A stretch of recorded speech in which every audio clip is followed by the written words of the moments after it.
our sessions. I will send you an email later on today that has a link to that recording. If you like this session, pass it on to other people. Let them have a copy of the slides that you have. Whatever you need to do, share it with other people. And finally, we're all in this together. We're one collective group of educators here in Virginia who are trying to meet the needs of our students and the families who we serve. Okay, so we are now 107 strong. That's awesome. I love it. Just a quick heads up about where we're going today. We're starting with an overview of what Forms is. After that, we're going to go to Google Forms, and we'll have probably like a 25-minute demo of what the different features are of Forms, how we use them, how we really customize things to get them to behave exactly how we want. I'm going to give you some time to look at a couple challenges and ways that you can start to use Forms in your class as soon as the year kicks off, and then we'll do a wrap-up. So pretty simple, straightforward session. So getting into our overview, here is a short video that I like to share that tells us a little bit about what Forms can do, how we can use it, and why it's an important tool. So again, we'll watch the short video. We'll have time to reflect afterwards. In today's lesson, you'll learn about Google Forms. Forms let you create surveys to gather classroom data and monitor student progress. You can get instant results as students submit responses and view data in simple charts and graphs, or as a spreadsheet. Forms is integrated directly with Google Sheets, so you can easily evaluate patterns, areas for improvement, and other trends in the classroom. All right, so I know that was, again, just a very short introduction video.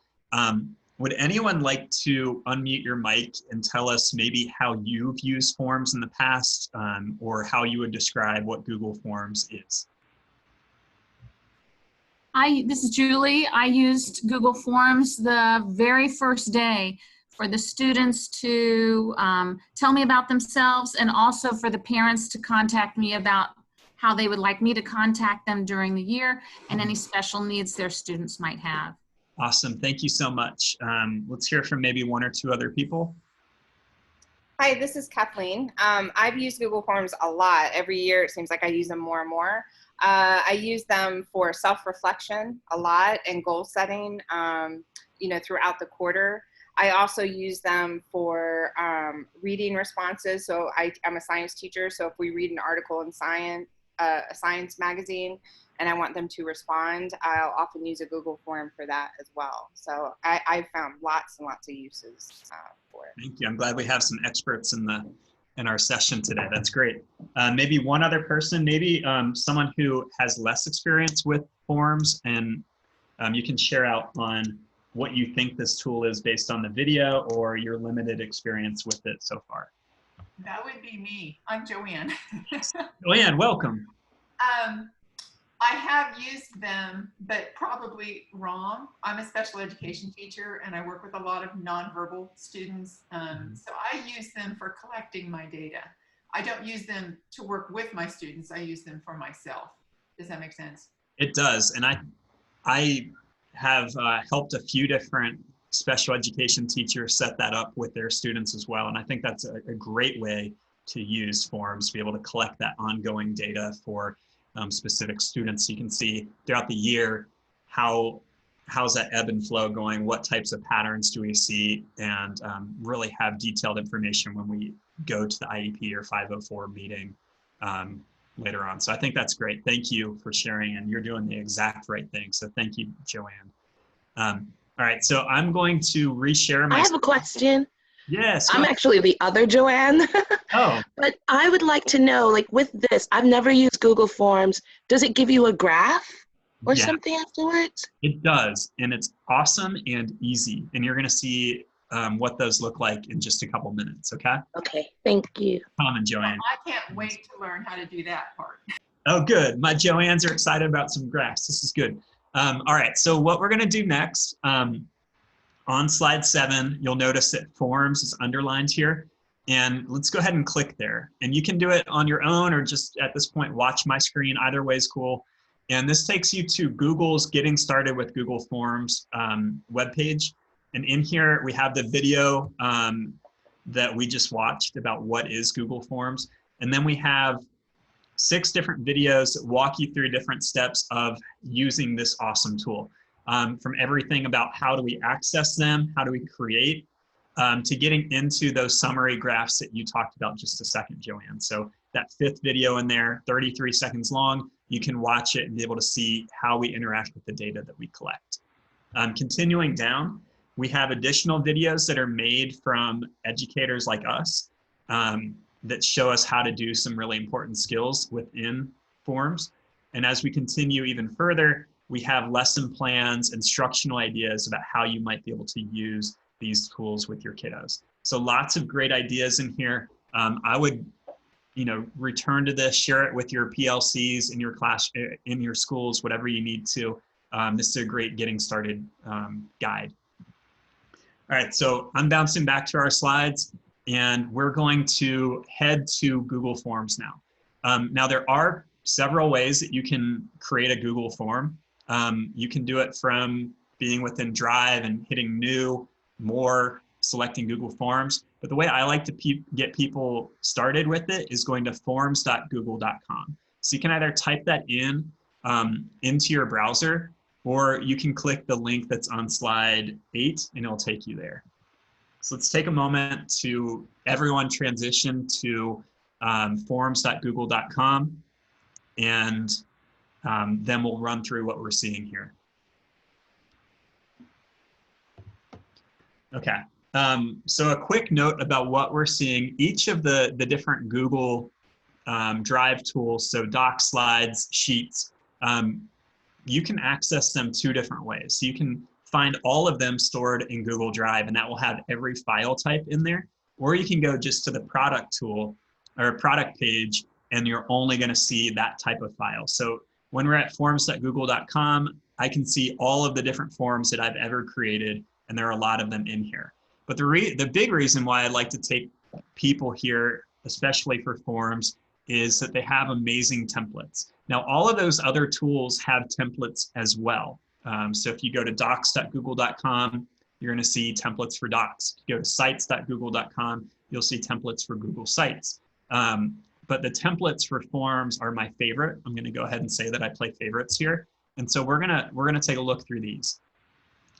So you'll notice that my screen, we have our search at the top, then it says start a new form, but on the right-hand side, we have, it says template gallery. I'd like you to go ahead and click where it says template gallery. If you're using a school system account, you're probably taken first to your district gallery page. And for a lot of districts, they may not leverage this at all. So you might need to click where it says general templates. I think that's what it says. And that will take you to all of the Google created templates. And I'm going to switch to one of my school accounts so that we can see what that looks like and make sure that we can follow along.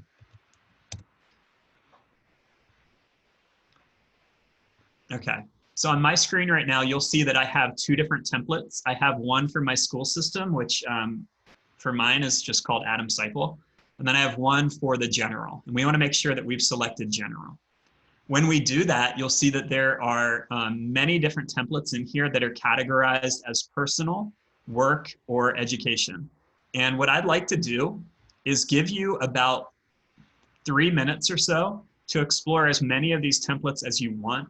To explore them, you just click on the image, and it's going to open up a new tab with that form. So let's go ahead, explore. We'll come back together and talk about what great templates we're able to find and how we might use them in our own classroom.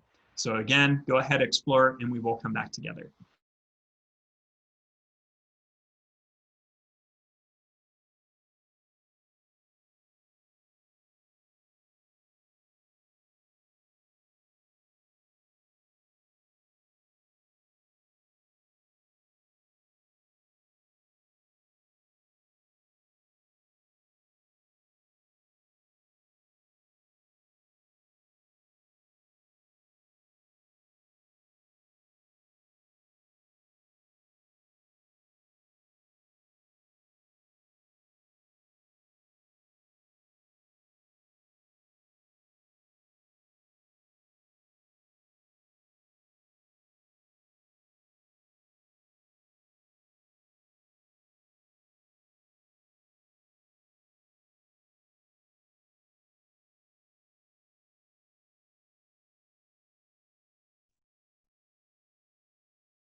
All right, let's take about another minute or so, and then we'll come back together and share out on what we're able to find. And I love the message in the chat, mind blown, starting from blank all the time, but we can use these templates. Awesome, I'm glad you found that.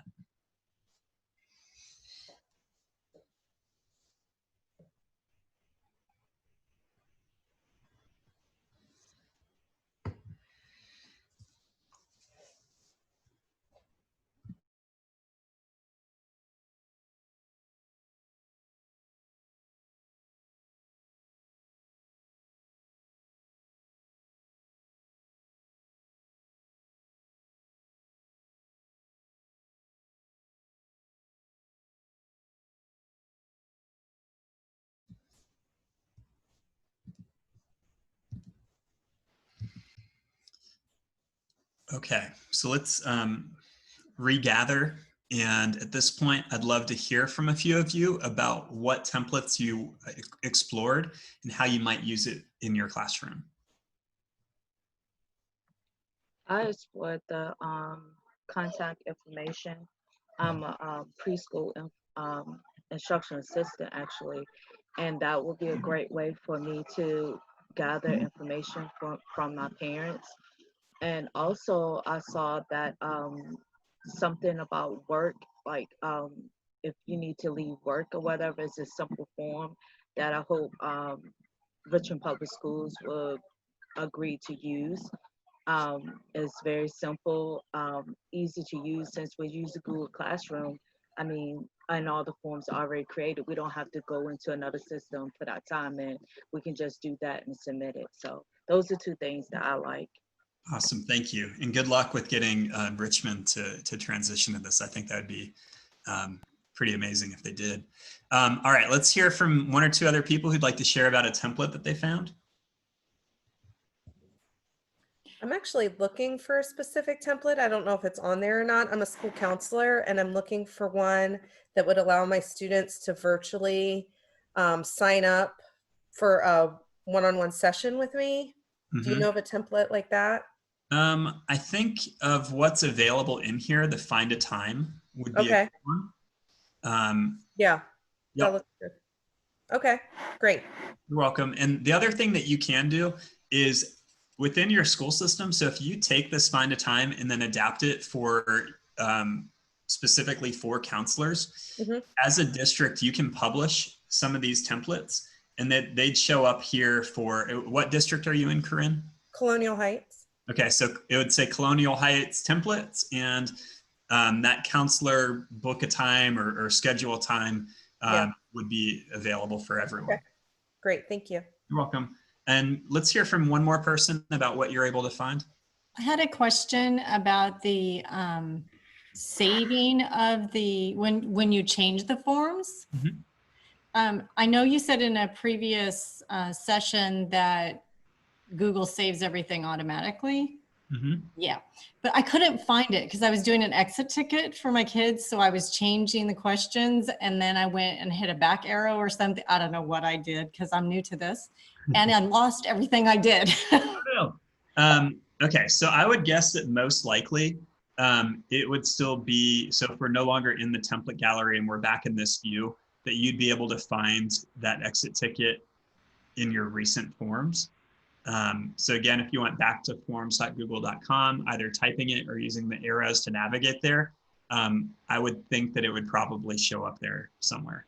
Okay. Cool.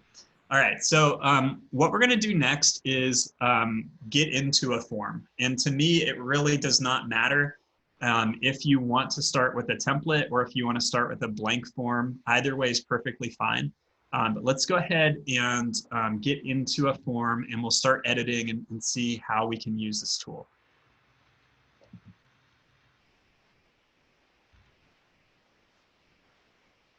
Okay, so at this point, we're all probably looking at our own form and that's perfectly fine. I'm gonna do my best to talk everyone through what these different parts are so you can continue to look at your own form and just hear what I'm saying, and I think that you should be fine. I always start in the top left, and that allows me to just kind of orient and make sure that I address everything that that we both see. So the first thing that we see in the top left is it might say untitled form, or it might be the name of the template that you selected. But when we click on that, we can retitle it. So this one for me is going to be back to school info. Now the cool thing about this is no one else sees it, okay? So this is the file name. When I'm in my Drive, or if I go back to forms.google.com, this is the name that I see, but the people who fill it out don't necessarily need to see this at any point. The other pieces of information that we see at the top right or top left after we give it a name, you'll see that there's a folder, so we can build on that organization that a lot of us talked about when we looked at Google Drive yesterday. Then we have the star, that's our favorite, right? And then it says all changes saved in Drive. So it is consistently saving for us. We don't need to hit a disk icon or anything. It will do that for us. Okay, so now we move down and we see that there are two tabs. We have questions and responses. We're going to be in editing mode for probably the next 20 minutes or so. So we're all going to be looking at questions, and then eventually we'll move over to responses. Now beneath that, it is the name of the form for the people who fill it out. This will be the first item that they see when our responder, or when they start typing their responses and filling out the form. Now these by default will link so that they're the same, but you can make them different if you want. So I'm going to make this parent information 2021, and notice again, this is what the people who fill it out will see, but this is what I see as the file name. Next, if we want to, we can put in a description. So please fill this out so I can better serve you and your child. Okay, so we start to build this information in, and then we get to our first question. And by default, right now, it probably says untitled. If you're using a template, know that it's going to behave the same or similar way, and you can go in and adapt these to meet your own needs. So I'm going to click where it says untitled question, and the first question that I'm asking is student first and last name. Okay, notice that when I type that, the question type shifts. It changes on the right-hand side. And we'll look at the different question types in just a moment. But by default, when you have a new question, it's going to be multiple choice, and mine has shifted to short answer. So Google has a lot of computing power behind Google Forms, and it will suggest things based on what text you have in there. And we'll see a few different examples of this as we go along. All right, so I have my first question set up. As we move down, we have some buttons at the bottom of this question. We have one that kind of looks like two pieces of paper stacked on top, and that's if we want to copy that question. Next, we have a trash can. That's if we want to get rid of that question. We can make it where they absolutely have to fill this in, or they can't hit submit by checking that required button. And we have some 3 dots, and for our session today, we're not going to get into that too much, but that would definitely be a level 2. So in here, we can do some things like response validation. If it's a multiple choice question, you can shuffle the answer responses and some other cool things like that. All right, so right now I have a Google form that has a title. It has one question in there, and I'm ready to make new questions. So directly next to whatever question I'm working on at that time, we'll see that there's a floating menu on the right-hand side with 6 different buttons on it. I want to click on that first button that has a circle with a plus sign in it, and that's going to add a new question. So I'm clicking there, and this gives me a blank one that I can start to do my second question. And for me, this is going to be, which days are you attending school? Where I live right now, we're still doing hybrid, okay? So my 7-year-old would go in 2 days a week and then be home 3 days a week. So we're going to have those two options in here. And I'm going to, for the first time, change the question type by clicking on that drop-down menu to the right of where I typed in my question. So I'm going to see all of these different choices. And right now we're going to talk through what they mean and why we might select one over the other. So looking at the first two, that first set of question types, we have short answer and paragraph. And the secret behind this, it does change the length of a response that your responders can do. However, short answer still lets you submit about 11 pages of text. So really, hopefully no one's submitting more than that anyway. They're kind of interchangeable. The next set that we have includes multiple choice, checkboxes, and drop-down. And these, to some extent, are pretty interchangeable, but there are definitely distinct reasons why I select one over the other. So multiple choice, I typically use if I have 5 or fewer choice options, and that allows all of them to display at the same time. And they can only select one option. Now, when we do multiple choice, we also have the opportunity to add other, which becomes basically a write-in vote for the person who's filling out your vote, or filling out your form. Okay, so if I try to click in where it says other, I can't do it, and that's because it's really intended to be that write-in option for the person filling it out. Then I have checkboxes, and checkboxes allow the person filling out the form to pick from 0 to however many options we list in there, and it can be multiple, and that's really the difference between multiple choice and checkbox. And then finally, we have drop-down. I usually use drop-down for times when I want them to select only one option, but they have more than 5 options to pick from. I previously worked in Winston-Salem schools in North Carolina, and we had 81 schools. And I wouldn't want someone to have to scroll through all 81 of those schools to pick where they work. So I would turn that into a drop-down so they could just go down, find the choice they want, and be able to move forward. So again, kind of, it's up to you which one you use, but there could be reasons why you'd set it up a certain way. So I'm going to put in here for my which days are you attending school, M, W, and T, TH. Okay, so we have those different choices in there. And I'm going to switch gears a little bit and give you guys about 3 minutes to try out adding as many question types as you can. Try them out. You're not going to break anything. I want to repeat that. You won't break anything. So if you're looking at linear scale, just see what works, okay? And then we'll come back together and kind of debrief on what challenges you faced and then how you overcame them. Or if you have questions, you can pose them at that time too. But again, it's almost 11, and at 11:03, we'll come back together and talk through how we were able to add those different questions in there. So go ahead, start trying things out, and we'll come back together in a few moments. Excuse me, Adam. Yes, Excuse Renee? me.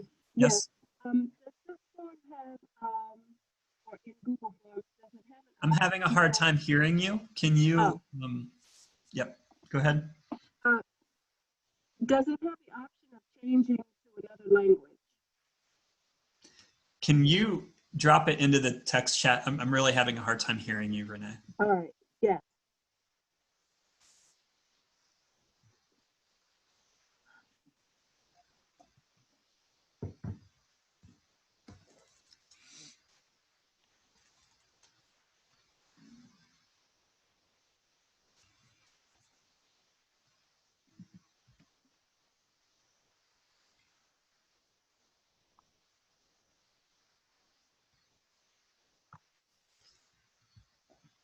Okay, so good question.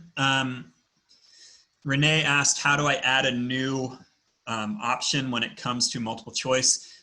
So if you're watching my screen right now, I'm in the second one. If I want a third, all I have to do is hit return, and it makes a new field that I can write in. So return or enter on the right-hand side of your keyboard should allow you to do a separate one. Or pressing down will also do that for you. Good question.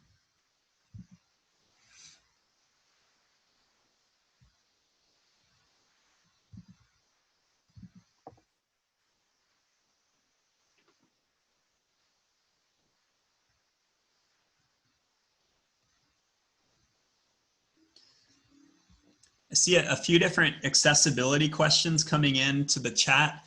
So the first one is looking at languages, and a lot of browsers allow a student to select what their language is. And if you go to a site that's in a different language, it will ask them if they want to translate. So that's one option. There's also a question about having it read aloud. In our district, we have a tool called Snap and Read that actually can do both of those. It would be able to translate any of these questions and provide a read aloud option. Other districts might have similar tools like Read and Write for Google that would do a similar work option for them.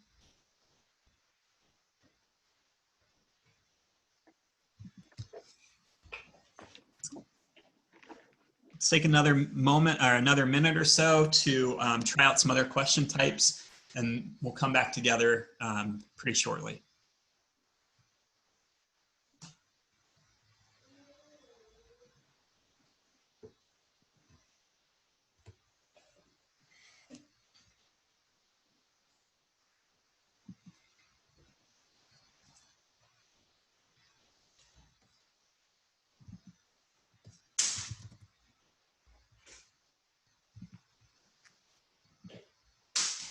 If you're working on the worksheet form, can you have different sections with different directions for each section, or no? So I don't have the worksheet one pulled up, but you should be able to. So I'll get to sections in just a moment, and I think that might help clarify once we get there. Thanks. Yep. Okay, so let's come back together, and I'd love to hear from a few of you, especially those who are newer to forms, about how you're able to add different types of questions, and if you ran into any barriers along the way that you'd like to problem solve together.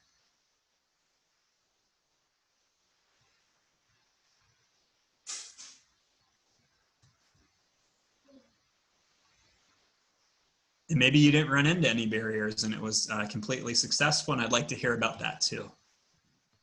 What did the drop down mean in the selection menu?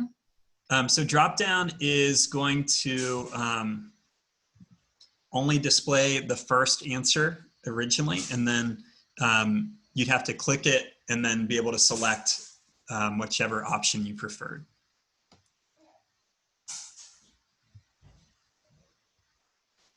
Okay. So at this point, we've been able to add different types of questions. I'm hoping that means that we were able to do that successfully. Some other things that I want to highlight when it comes to the questions that we build out. All of them are drag and droppable, so we can reorder them however we want.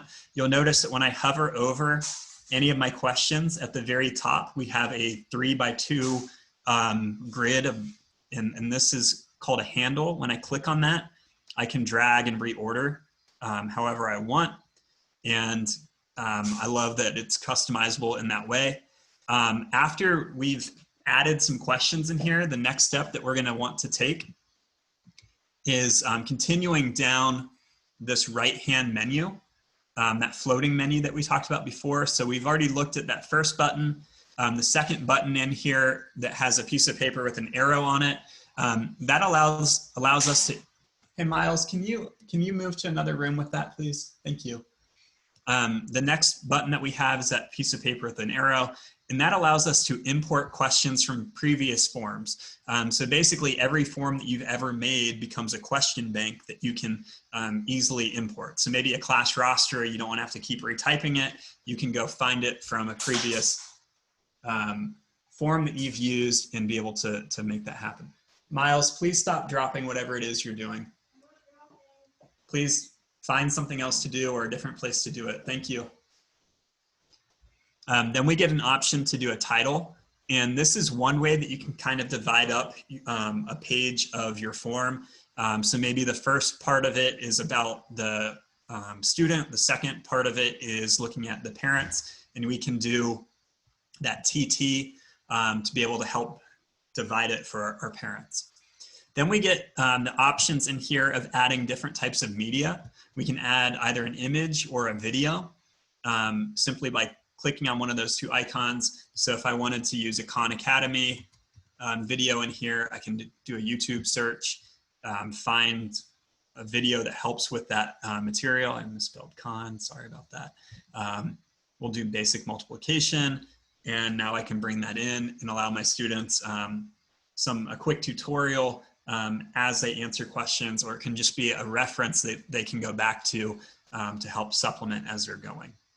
The final one refers to one of the questions that came up a moment ago, and that's how we add sections. Now, I don't really like the term section in here. I wish they had pages, but they use the term section, and that allows us to, we've all filled out forms where it might say next page, or you've done 4 or 5 pages, whatever, and that's what these sections are. So, you know, it might be a different assignment or a different series of information. We can use that button in here, and we can reorder sections the same way that we reordered pages, and all of that can be drag and drop too. All right, so we've all been able to see how we can add different question types, how we can reorder them, how we can organize with sections, how we can add content to, or different types of media to it. The next place that we're gonna go is this settings gear towards the top right. We see the button that says send. Just to the left of that is a gear, and we wanna take a look at this. So let's all click there. And in here, we can see the different types of settings. Some that we have in here, we can collect email addresses that would require that people are signed in. So, you know, just keep that in, or sorry, this next one where it says require sign in. By default, most districts have this turned on, where you have to be signed into a school system account in order to fill out the form. This works when you're working with kiddos. This does not work very well if you're working with parents or community organizations. So, you know, just know your audience, who you're working with, who you intend to fill it out, and adjust this accordingly.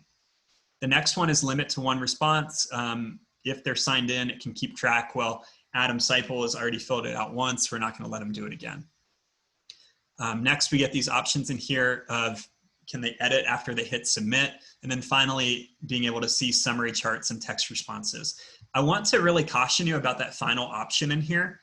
I've worked with a school before that had this turned on, and they had a form about reporting bullying at the school. So after the students filled out saying, I have been bullied before, then they're able to see everybody else's response about how they've been bullied, who has bullied them, and that became very problematic. I'll be honest, I never select that button. If people want that information, they can look at the published results that I might put somewhere, but I never have that selected. The next tab at the top of the settings is presentation. And in here, we have 4 different things that we can control. If you have multiple sections or pages, you can do a progress bar. You can shuffle the question order. And I know as educators, like, ooh, gimme, gimme, gimme.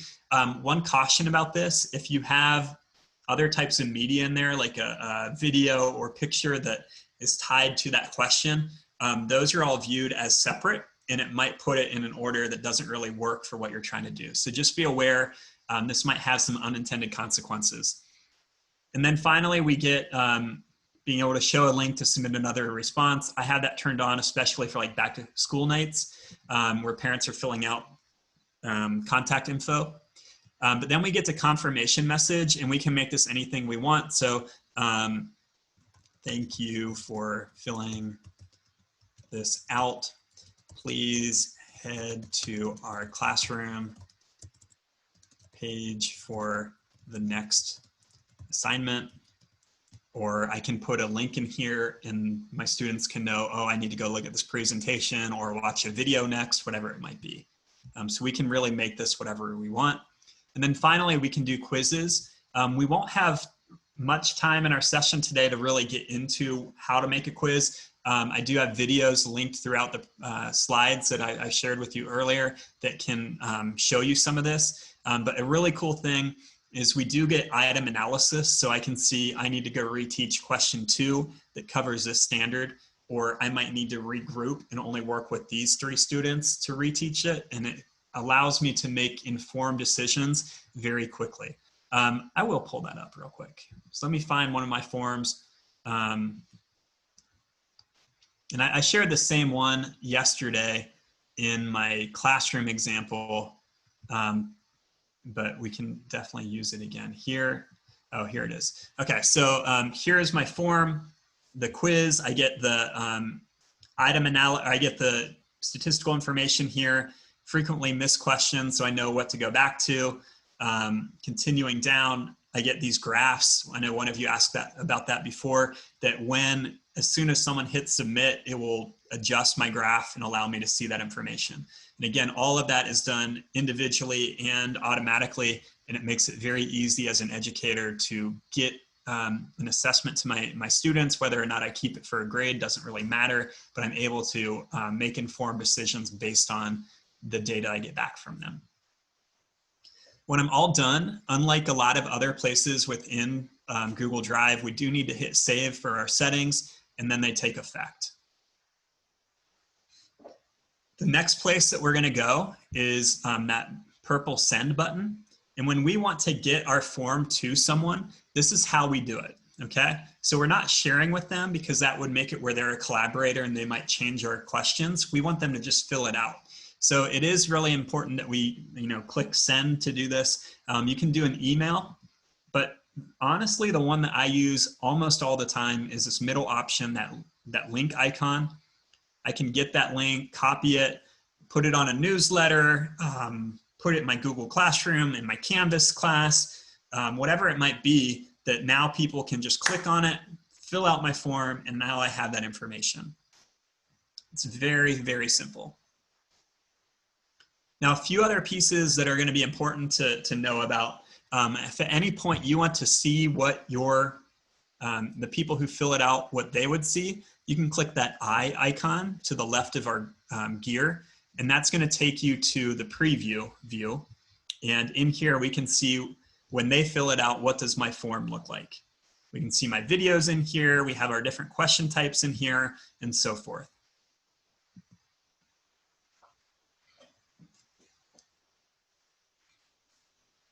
Okay, so the next place that we're going to go is responses. So far we've been in question mode, where we're editing and making our questions exactly how we want it, adding different types of media.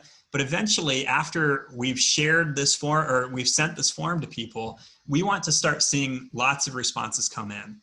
I'm going to find one of my other forms, and we're going to look at the data that I've collected. So this is, we've mentioned that throughout the spring, I've led quite a bit of PD sessions for different teachers.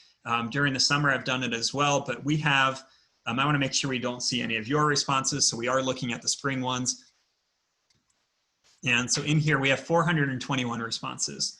Really, it's probably closer to 3,000 in here, but right now, we're only focusing on these 421. In here, I can see a chart that's automatically made for me. We can keep going down, and we have more charts. So these are Likert scale questions, and we can see most people put these sessions at a 5 out of 5. Very few did a 1 or a 2, if any. Then we get what our qualitative responses look like, our write-in responses, and so forth. But again, all of this is automatically generated for me, all of these charts. And if a 422nd person submitted, all of these charts would adapt. The other thing that we see, we have 3 different views when it comes to our responses. Right now I'm in summary, but I can toggle over to question. And with this, I can select any of the questions that I had in here. So if I only want to see people's thoughts for future sessions, I can do that and be able to come and just see what all their different ideas were. The final way that I can view responses is going to individual. And this allows me to select any of my 421. So I can type in, I want to look at response 300. And she just talked about what the schedules would look like. Some of the people weren't pleased with it, but I don't know, because I think I missed some of it. I was trying to pay attention because she kept going on. All right. So we can pick any of the options. So in here, I can see that for the most part, they thought it was a 5 out of 5 and so forth, but that's how that person responded all the way around. Now over here, directly to the right of where it says 421 responses for me, I see a couple other buttons that are going to be really helpful.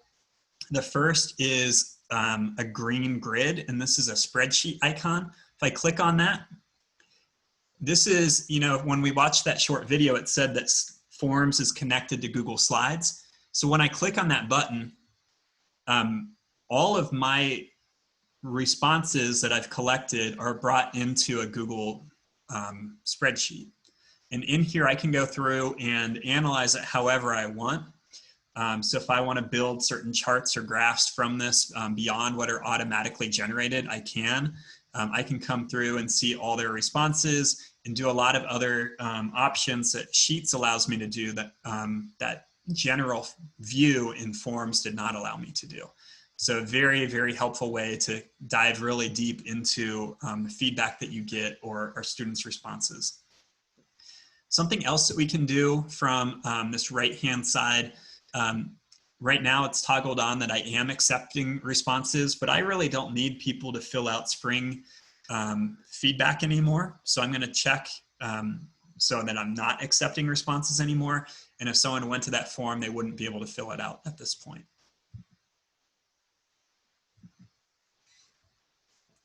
Okay, let's see. Final things we want to talk about. All right, so the very last thing that the two final things I want to talk about when we're looking at forms, to the right of our send button, you'll see the 3-dot menu or ice cream cone menu or snowman, whatever you want to call it. And when we click on that, a couple different things that we see, but really the biggest one I want to draw your attention to. If you do want a collaborator to help create your form and edit, this is where we add them. So we'd go to our 3 dots, then add collaborator. And in here, I could type in a specific person who I want to be able to make changes. So for this, I want my coworker Carter to be able to help fill it out. And I'm making him the editor, and then I'll send it to him. And we only want to do that for people who we trust and that we want to be able to help us to create this. So maybe your PLC or other people in your counseling department or special ed department, it would make sense to add them as a collaborator, but probably not our students or parents or things like that. The final piece that I want to show within our forms is it looks like a palette, like if you're a painter, and we're going to click on that. And this is where we can customize aesthetically what our forms look like. So here I'm clicking that palette. And the first thing we see, it says header, choose image. And Forms has quite a few that are already built out, including some for work and school. So if I select this cool ink looking one, it's going to adjust all the colors of my form and add a new header in here for me. At that point, I can select what theme color I want, and I can adjust it. And it's also going to let me do a background color. The final option here is to adjust the fonts, and we only have 4 choices, but I like having limited options. It allows me to focus on the purpose of my form. And I'll be honest, I always keep it just basic. I never use any of the other ones. You can if you like. And you can always go back and edit these at any point, and it won't impact any of your responses that you've already collected. When you're done making those changes, you can click the X towards the top of the screen where it says theme options, and you're good to share it out again and get it to other people.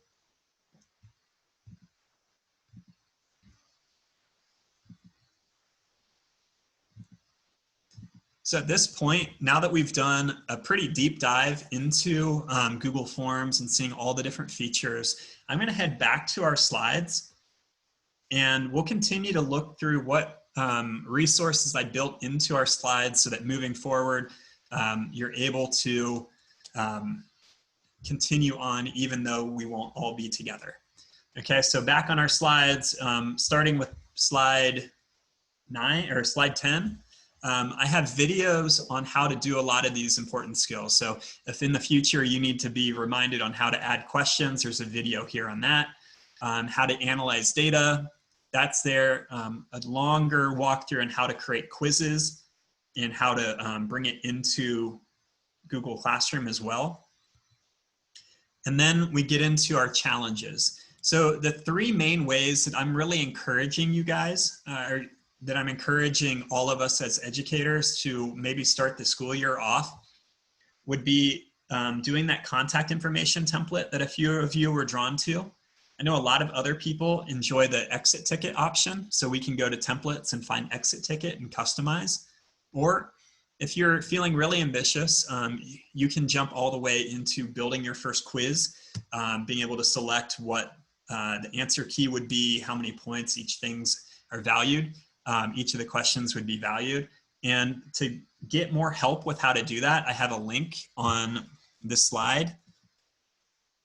And this is a step-by-step class about how to create a quiz in Google Forms. And in here, all of this is video-based.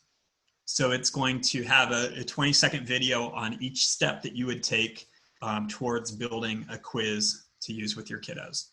And this is coming from a great resource that Google puts out called Applied Digital Skills that really helps our students and our educators to be able to build and improve upon what they can do with technology. And some very practical things in here like making a budget, researching college options, planning an event, things like that.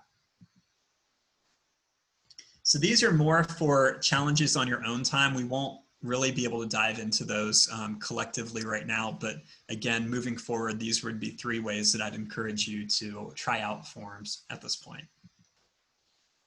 Finally, we have a link in here about how do we share it with or send to our audience. So that would be that send button in the top right of our screen. And coming back together, slide 18 has a lot of resources about our next steps with Google Forms. Again, you can share these out with your coworkers.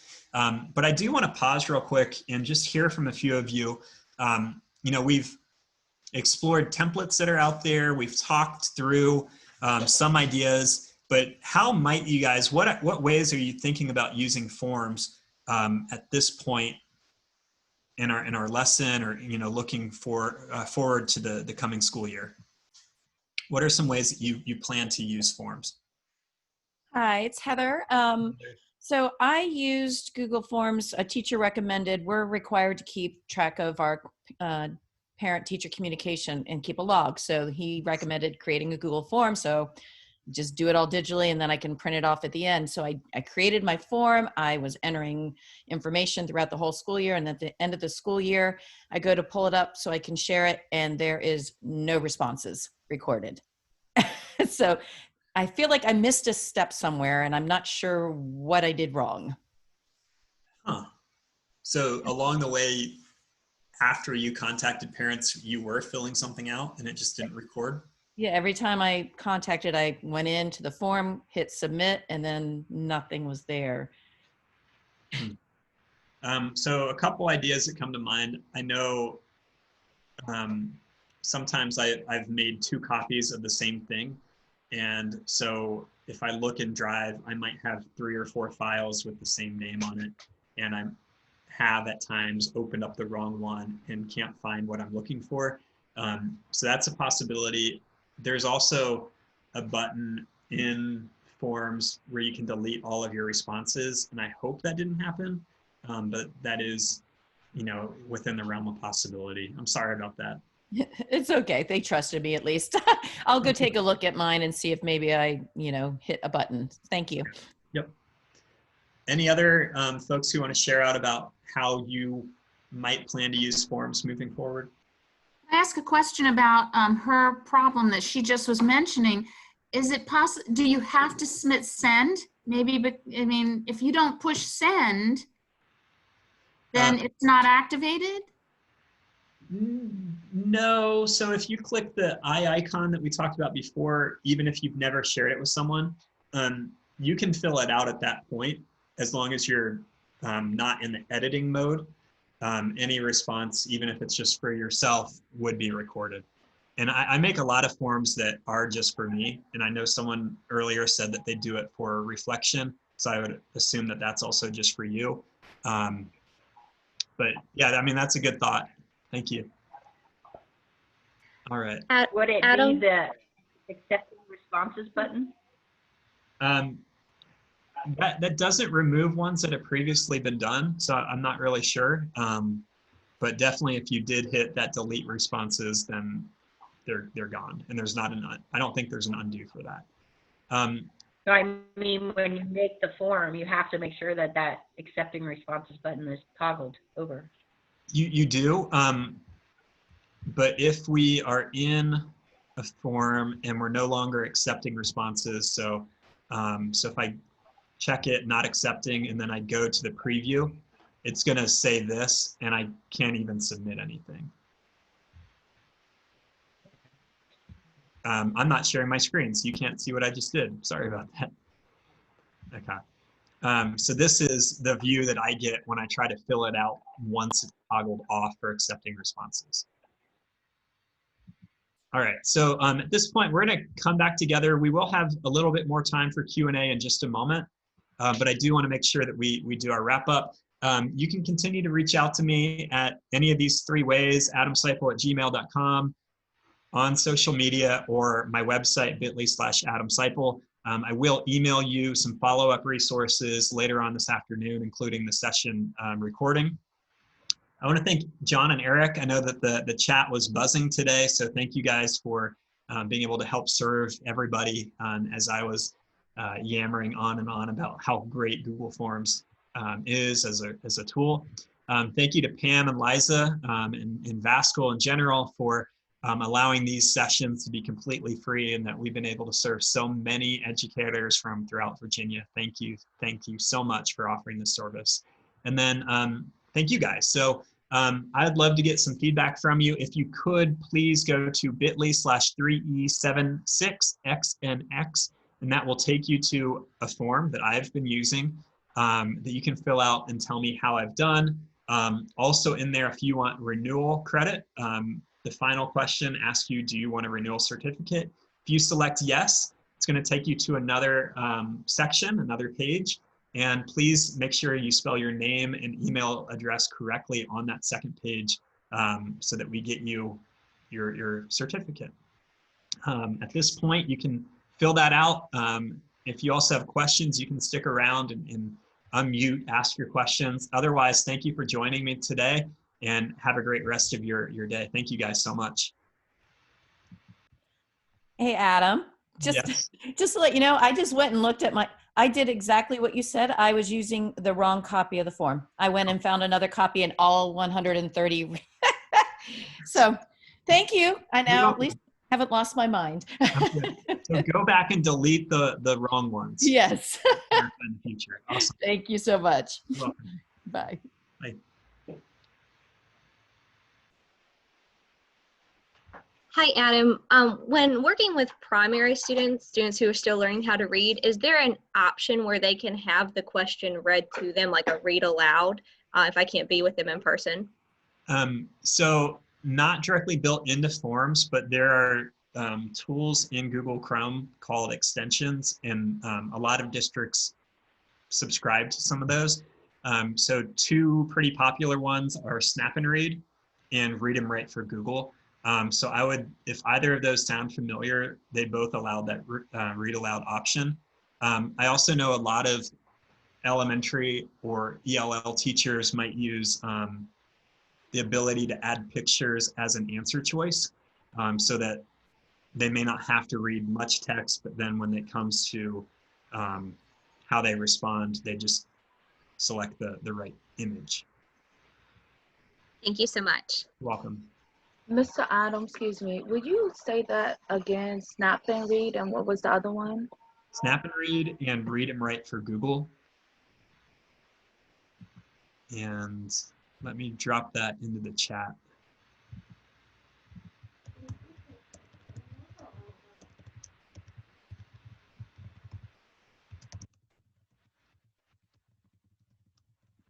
Adam, I have a question that's kind of related to Google Forms.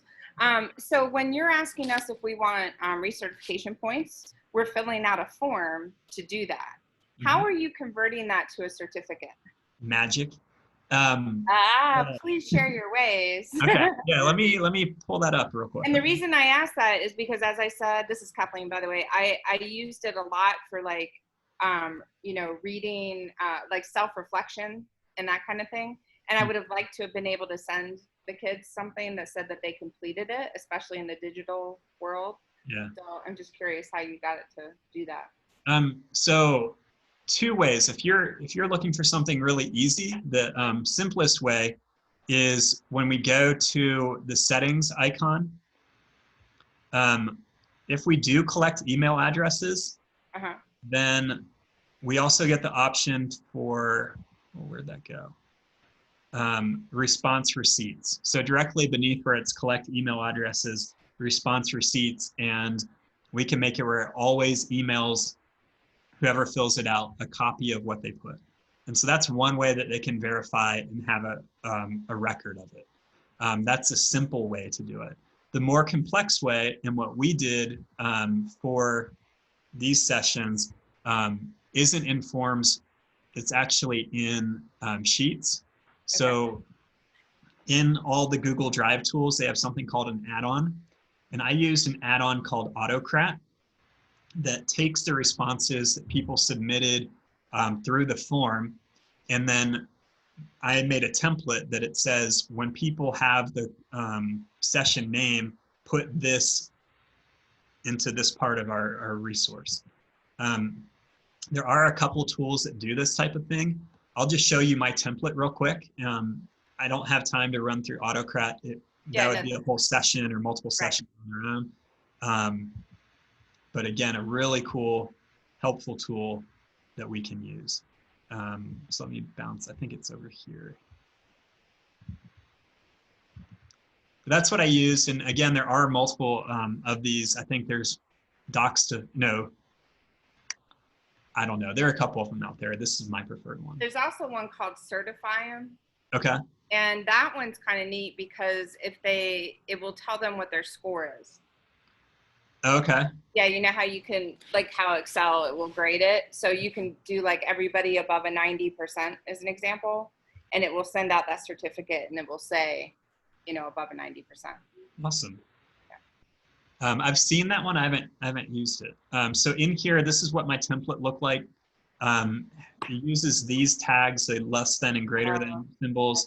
So session name, then down here to certify that first and last name, date attended, and so and that's what we did. So I'm going to go back and add to my feedback form an Autocrat session. Okay. Thank you. You're welcome. So using that, sorry. Sorry, I was in your last session and I was kind of multitasking and I did not fill out the sheet, and I did want to get the credit. Is there anything that I can go back and do? So it's all the same form. So when you're done, there might be an option to resubmit or to submit another entry. Okay, so because I'm doing it now, just go back. Yep. For this session, it's the same link. Is that what you're saying? Yep. Okay, all right, thank you. Okay, any last questions out there? Well, I just filled out your form, like the exit thing, but then it said this page isn't working when I hit submit. Should I hit reload? I guess I could hit reload. Just a heads up that happened. Okay, yeah, try it again. I'll stick on here for a couple moments and we'll see if you get the same issue. And then for the template that you showed just a while ago where you could put the certificate, is it that they can change any of the wording, or is it that they're only allowed to add in their name when they're doing the certificate? The one that I did? Yeah. Yeah, so it's whenever, okay, so on here, wherever I have the tag less than, and then words, and then greater than, those are my questions in here. So it only pulls the information that I want. I had probably like 12 different questions on my form, but they are only bringing in 3 of those cells, 3 of those responses. Okay. Sorry, I wasn't sharing my screen. Sorry. Did that make sense? Yeah, so the less than, equal than signs is where that's the only part that can be changed? I made this template. I have some templates that bring in 20 different pieces of information. I've used it with people where we use it for special ed intake for preschool students, and there are 40 different entries that are being brought in with multiple people submitting. So it can get pretty complex, or it can be simple and only have 2 or 3. It's really up to you. Okay, thank you. You're welcome. Okay, any other questions out there? Adam, you said to respond to you. It's in the template. I'm sorry, one more time.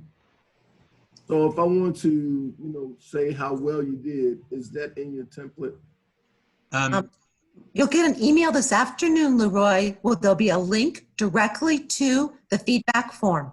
So okay. Wait for that email to come to you and click on that link and fill out the feedback form. If you want recertification, that's the one you do at the very end. Okay, thank you. All right, and thank you guys for your presentation. Just awesome job. Oh, thank you. All right, well, thank you all for joining today. We have our final, I can't believe it, we have our final 2 sessions tomorrow.